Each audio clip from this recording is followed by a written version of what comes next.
Good morning, class 12th. Today we shall be studying about another kind of operon, that is repressible operon. In the previous class, we have studied about inducible operon, where the synthesis of certain enzymes were induced by the activity of an internal substance. Okay, that was lactose. But here what will happen in repressible, it is just opposite to that which you have studied. Here the system is always on, that is the metabolism is going on every time. But now the metabolite, the secondary metabolite which is being produced, goes and stops the synthesis. Okay, so here what happens, such any this kind of metabolite is produced in the bacterium, and when this is in excess, when the metabolite is in excess, okay, then this metabolite goes and stops the synthesis of the precursors, synthesis of the enzymes responsible for the production of itself. Okay, clear? So such kind of system is also called as feedback repression. Now see what happens here. Some operons are usually turned on but can be turned off by a small molecule. That is what I was telling you. This kind of system is always on. That means metabolism is going on and on and on. So when the metabolite which is being synthesized is in excess, it goes and switches off the synthesis of itself indirectly. Okay, so these molecules are called as co-repressors, and such kind of system is known as repressible operon system. Clear? Now what is a co-repressor? Understand, the repressor produced by the regulator gene is sometimes inactive. You have already studied in the previous part, that is the inducible operon, that the regulator produces an repressor. Regulator produces a repressor. Now here also the regulator produces the repressor, but the repressor is inactive. It is not actively going and attaching to the operator. You remember, regulator produces repressor. Repressor will go and bind to the operator so that the RNA polymerase cannot move forward. That was the case in the earlier operon system. So here what happens in the repressible system, the repressor is produced by the same regulator, but it is an inactive state. It cannot go and bind to the operator on itself. So it needs to be activated, and for this purpose a co-repressor is required. Clear? So two terms I want to tell you here.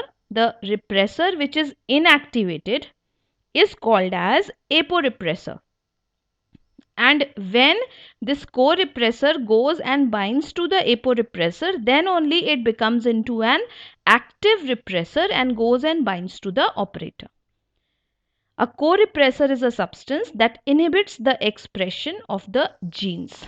Here what happens? Actually, it is the repressor, but repressor is inactivated. So, who will activate the repressor?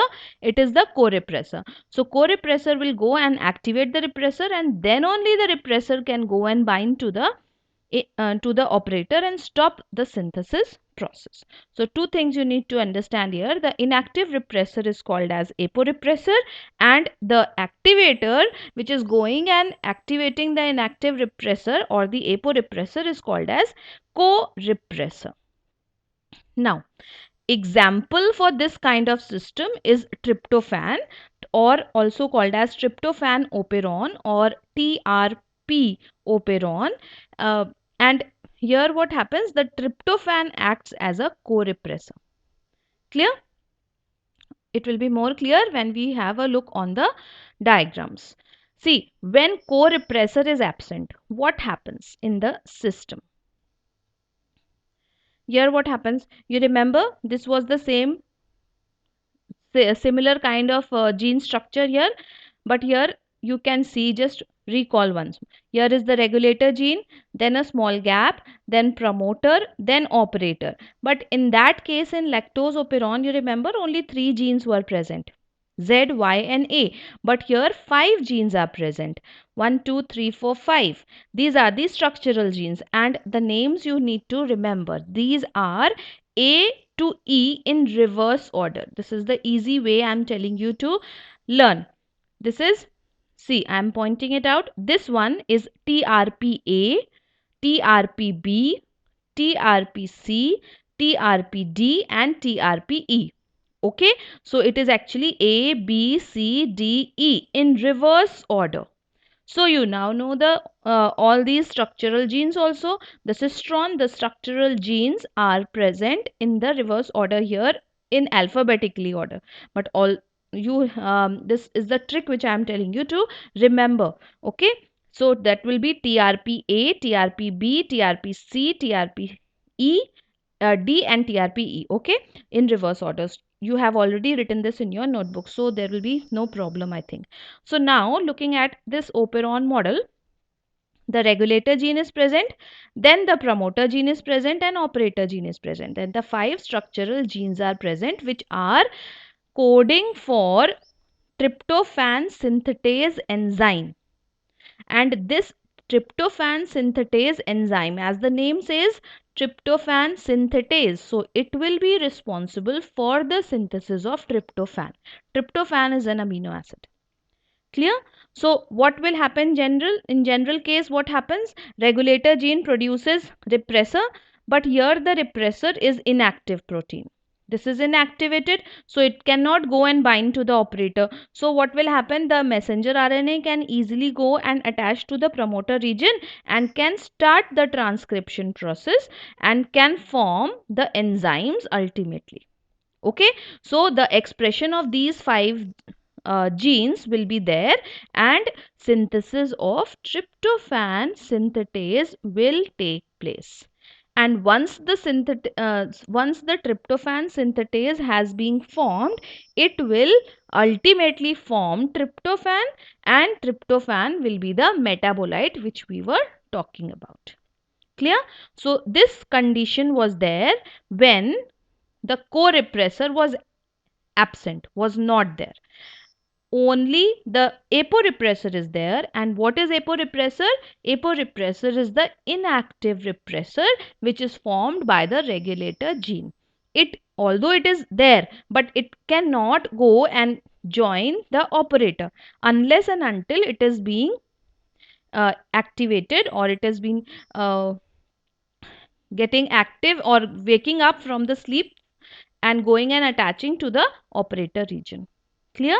So what will happen generally? This is the system. So naturally present, the system is on.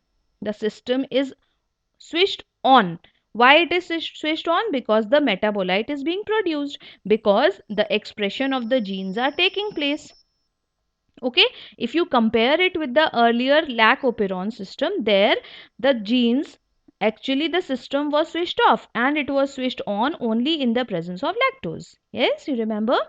But here what happens? The system is normally switched on, but we have to switch it off in the presence of co-repressor. So that is an opposite thing. Both these two operon systems are opposite. That is why these have been put in your syllabus, that so that you can understand both the pathways which are taking place in any prokaryote. Similar kind of things happen in a more more complicated way, in a more specialized way, you can say, in humans also, that you will study probably in biology, or it's beyond the scope of biotechnology syllabus. For you, you have to study only these two systems that take place in the prokaryotes. Okay.